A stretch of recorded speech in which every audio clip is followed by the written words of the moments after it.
Okay, I think that's got it instead. Hey, how's it going, everybody? It's a me, a comic a Karaka. Um, I got some stuff and I wanted to talk. Um, it's kind of, I had quite a day today. I was teaching a course online, which went really well, actually. Yeah, went incredibly well. And I guess I'm sort of used to, pretty much weekly chats. So I sort of miss having a chat. It's difficult to get things coordinated.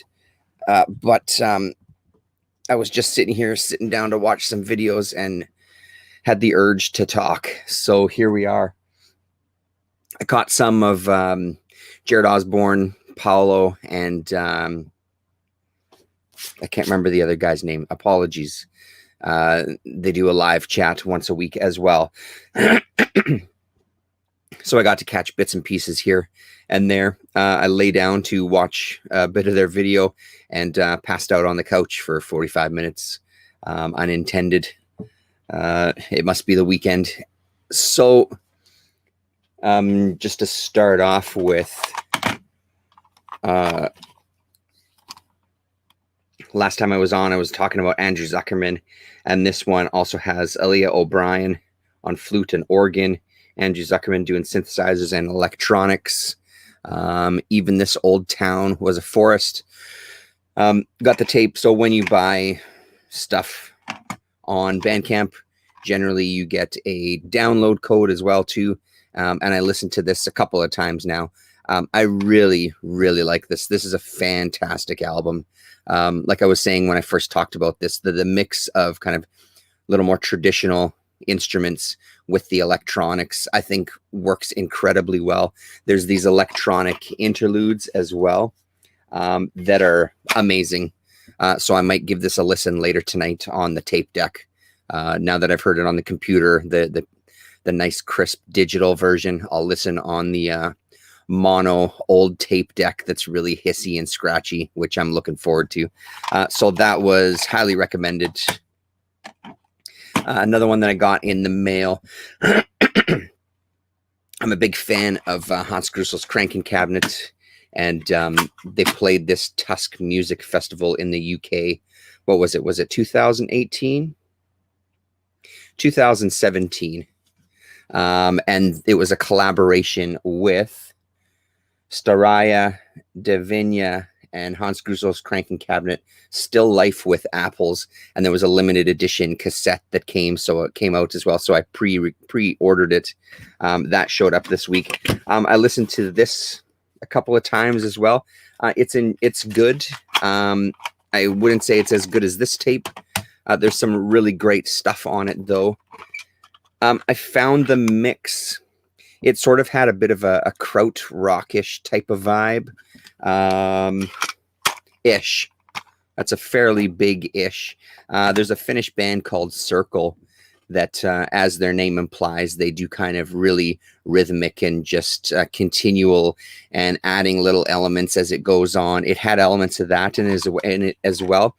Hans Grussel's Cranky Cabinet on their own are phenomenal. One of my favorite experimental / noise acts. I would say this is near the top of kind of all of their output, but it's not the best stuff that I've heard. It would have been great to see them live for sure. Maybe one day. So that's kind of two of my recent listenings anyway. And again, both of these available on Bandcamp. So if you're at all curious and if you enjoy this sort of strangeness, go and check that out.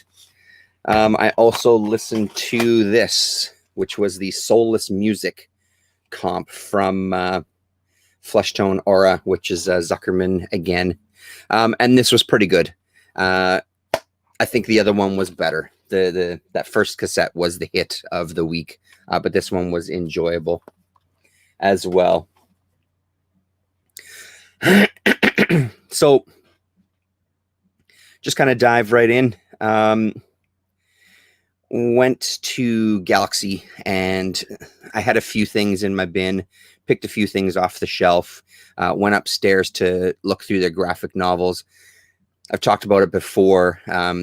Upstairs at their place, there's a whole bunch of discounted graphic novels.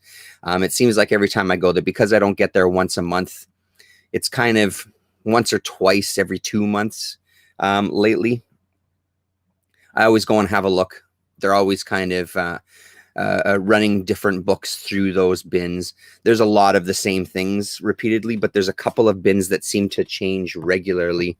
And much to my surprise, Daughters of Fly in My Eye for $2 whole from Arcane Press / Eclipse. There we go. Boom. So that's super cool. I had a flip through it and I read one of the stories. There wasn't much that grabbed me. The art in this final story, Clay Harris and Paul Hedrick, caught my eye. But like I said, I haven't sat and read through this entire book, but stuff like this catches my eye. The one story that I did read, and then there's the usual, some pinups by a guy named Vincent Locke, which really just remind me again of that, the metal kid in high school scratching out all these crazy drawings. Watches a ton of Hellraiser movies. Here's the story.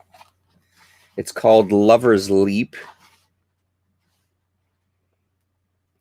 Copyright 1990 Hayes. Let's have a look at the credits here. Peter Hayes is who this story is by. Very bizarre. A couple talking to each other on the phone while each of them are in the midst of committing suicide. She jumps out onto the balcony to watch him jump while she berates him.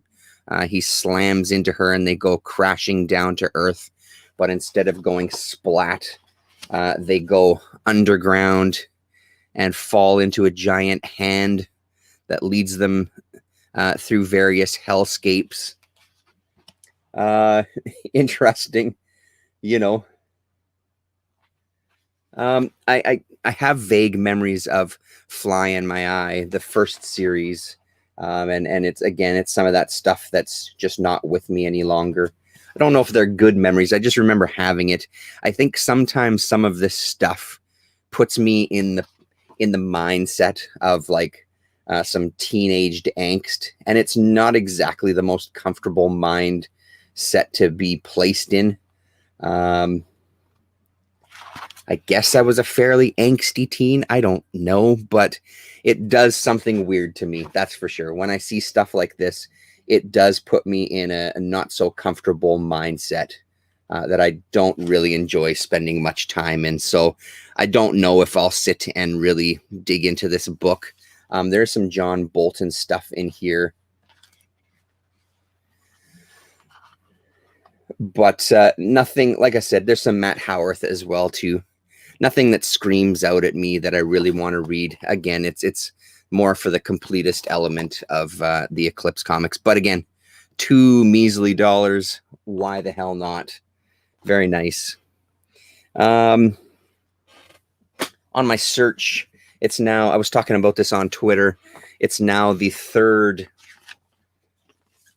shop that I've gone to looking for Wonder Woman Dead Earth issue number 3.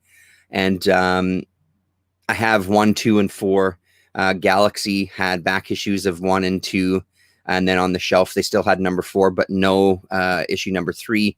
So that's the third shop now that I just can't find this damn book. So I may see if I can order it through the shop that's just around the corner of the office.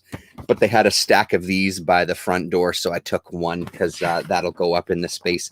They also had a stack of these, and I couldn't resist. So there you go. Let's relive that for a minute, shall we? So I grabbed those. And the new books that were in the box, I don't know how new they are. They could be weeks old at this time. The Storyteller issue number 4 of 4 from the Ghosts series, which with a pretty cool cover. This one I will be sitting down to read tonight. The interior art, and that's, you know, again, I've spoken about it before. One of the things that I really enjoy about this series is the fact that every single issue is going to have a different art style. And even the ones that don't work for me as well, I find it always enjoyable to read. I think it's because I know it's only going to last one issue. It's not like it's a creative team that's going to carry on from story to story. That reminds me, that coloring especially reminds me of, oh, what was that company? They did like Warlands and stuff like that. Shit, what the hell was that company? I really liked that Warlands stuff. Yeah, anyway, great series, The Storyteller. I won't talk about it too much. You know I love it. I'm 2 issues behind on The Goddamned. So picked up issues number 2 and 3. I haven't even flipped through these, and I'm not going to do so now. I don't want to spoil anything for myself. I loved the first Goddamned miniseries. The first issue of this one was good. It didn't like grab me by the nuts or anything, but I'm looking forward to sitting down with those 2 books and seeing where this story goes. A surprise. So on at Galaxy, the way they have their shelves is as soon as you come in the door, the first shelf on the right, the bottom few rows are where they have the kids stuff that's more kid friendly. And then the top of that shelf that's just inaccessible to kids is the tail end of the independent books. And then the next 2 shelves beside that are the rest of the indie books before you get into the Marvel and DC racks. So when I looked on the kids books, these jumped out at me. The Batman Adventures DC Classics, issue number 4, $1.99 US. And they had issue number 3 on the shelf as well for $1.99 US. So when I looked, I was pretty excited to see those covers. And I look inside, and written by Martin Pasco, penciled by Brad Rader, inked by Rick Burchett, colored by Rick Taylor, letters by Tim Harkins, edited by Scott Peterson. Really kind of cool art style, which took me by surprise. I just assumed we'd get some throwback to the Batman animated, but pleasantly surprised that isn't what we get whatsoever. And it looks pretty great, actually. I kind of dig the art. I haven't sat and read these either, so these just came home with me yesterday. So I'm pretty excited. Really moody, kind of shadowy faces, and a very, very cool look. So I have a feeling at some point I'll go and try to grab issues number 1 and 2 as well.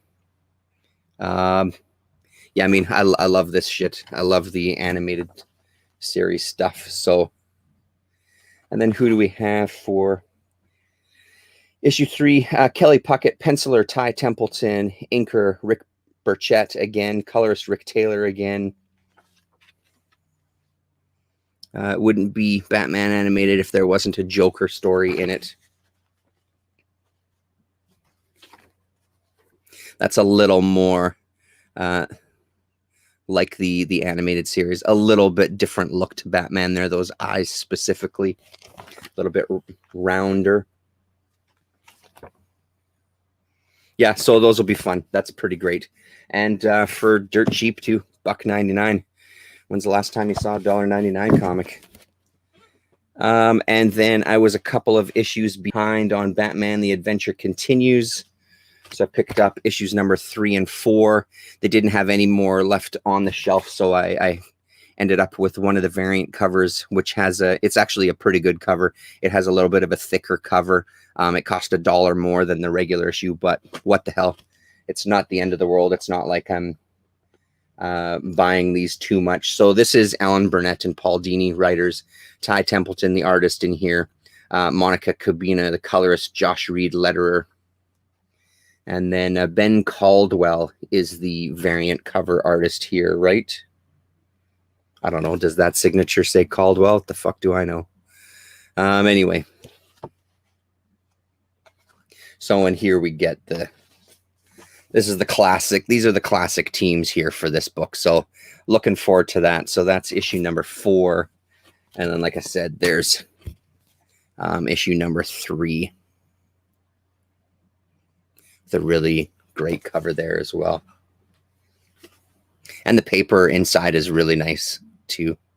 So yeah, I mean, there's dipping my toes into the mainstream, even though it disappointed me with the lack of Wonder Woman, made up a little bit by some cool Batman stuff.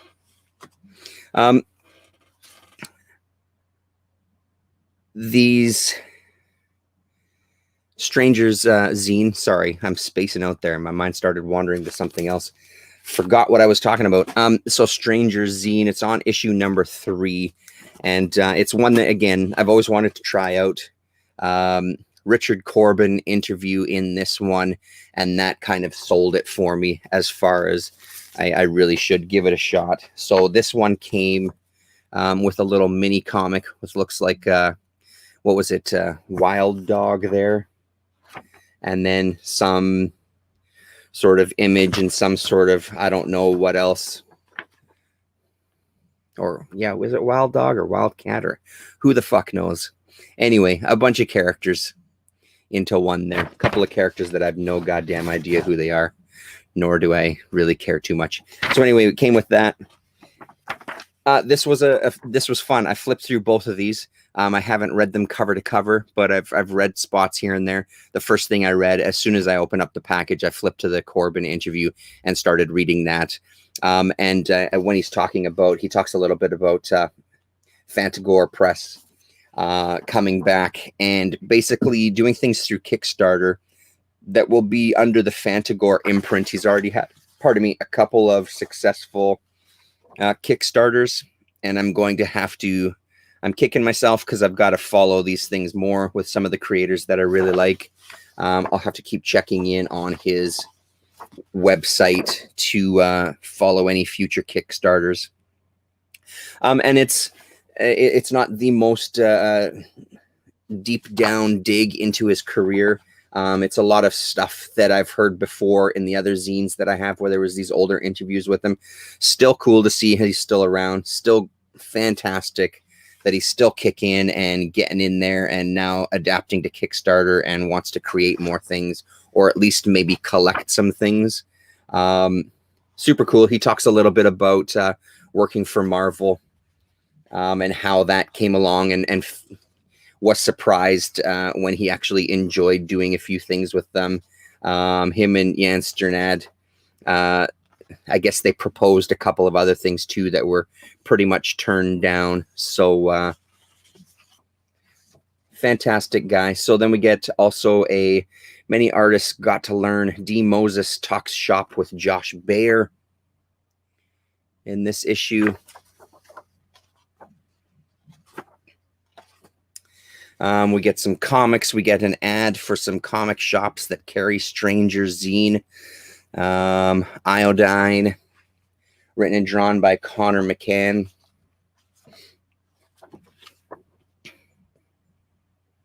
Real heavy, bold ink style there. Thick issue as well, too. Like, considering how much it was, really, really great. And then it came from the Dollar Bins, Volume 3, starring Keenan Marshall Keller from the Humans fame. So focusing on like Lomax, Sledgehammer, Live It Up, etc. Some stuff supposedly found in Dollar Bins and just giving a little spotlight on them. I'm impressed. I like it. This and Bubbles are pretty fun. It's nice to see. It's nice to see this kind of print zine still exist. And then in issue number 2, there's an interview with Jeff Darrow, and he discusses like Otomo, Kirby, and Mobius. And that's a pretty fun interview as well. The creator of Strangers, whose name I'm blanking on right now, said they had quite a few hours of a conversation by phone, and he edited it down to kind of create this piece. Darrow is a beast, man. Really, really great. I love, there's a really great interview. Maybe it's that word balloon. Well worth seeking out when he talks about getting into film. And in this one, he even talks about meeting Mobius and working with him and stuff, and what kind of an experience that was. Very, very cool. So highly recommended this zine. So that's that. And then last but not least, all of this talk from Adam about Alberto Breccia. I had completely forgotten that about, I don't know, maybe a month ago, maybe a little longer, Comic Factory, the place that's by the office, had posted some photos on their Facebook page of some new books that they got in. And this one jumped out at me. And he said, unfortunately, he only had 1 or 2 copies that came in and they were sold right away, but he was going to order more. So that came in this week. So I went and picked it up, this Paramus. And I started reading it the other night, The City and Oblivion. And holy shit, is it good. It's really, really great so far. First of all, like on Jared's stream there, they were talking about dust jackets. Like, this is what I want. Just a pure fucking slick looking hardcover. No goddamn just dust jacket that I have to take off when I want to read the book. Just really nice design, really nice layout, beautiful colors. Facebook is fuck's sake. Fantagraphics Books is really killing it. They always have been, but this is so good so far. I posted some close-up shots onto Twitter just to give you a little bit more, or to give people a little bit more of a look. So I guess these were published in 8-page stories, and what was it, in 8 chapters? Epilogue. Yeah, I think it was 8 different chapters. I believe each chapter was 8 pages in kind of, and I don't remember the name of the magazine, but like an anthology type of magazine. And then with the idea of eventually those 8 pages, those 8 chapters of 8 pages would be collected in kind of the classic European style album, hardcover album. So this is a collection of what, 3 different books, 3 books into 1 volume, and it's beautiful so far. So it just kind of throws you right into it. This kind of militia type force coming to look for a guy. He visits a bar to escape them, and he ends up sleeping with a woman, which I'll show you here in a second. So Maria for pleasure, Rosa for luck, or Margarita for oblivion. And he chooses oblivion. So he ends up sleeping with her. And when he wakes up, he's completely forgotten who he is, where he is, who this person is, all of that stuff. He's forgotten his name. So she looks in the inside of a raincoat that's hanging there, and it says Paramus. So that's what his name is. He gets caught by this militia there, or this kind of group. I'm using authoritarian. They don't explicitly say so far, and in what I've read, read very, very little, and gets put on the ship where they're going out to sea to dispose of what looks like bags of bodies. But there's something like with this art. Let's see if I can find a good one here.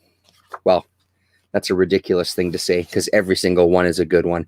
Let's see if we can find a good example. So for example, in that top panel there, it almost looks like some of those textures are, I don't know if it's all stuff that's created with ink washes and then cut out and pasted into the panel, or how he's getting those kind of layers with all those scratches, or if it's black and white copies of, it looks in some pages, it looks like it's black and white scans of backgrounds for magazines, maybe mountain tops and concrete and whatever else to kind of paste up in amongst his ink washes and stuff.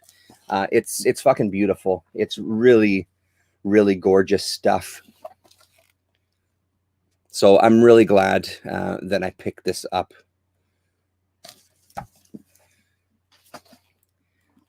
So that's pretty much that. It's a couple more pages there. So yeah, I'm digging it. Paramus, from Fantagraphics' newer release, or their newest one. I believe it was 2020. Oh, sorry. So it's 4 books, not 3 books. 4 different books. Yeah, and it's 2020. So brand new this year.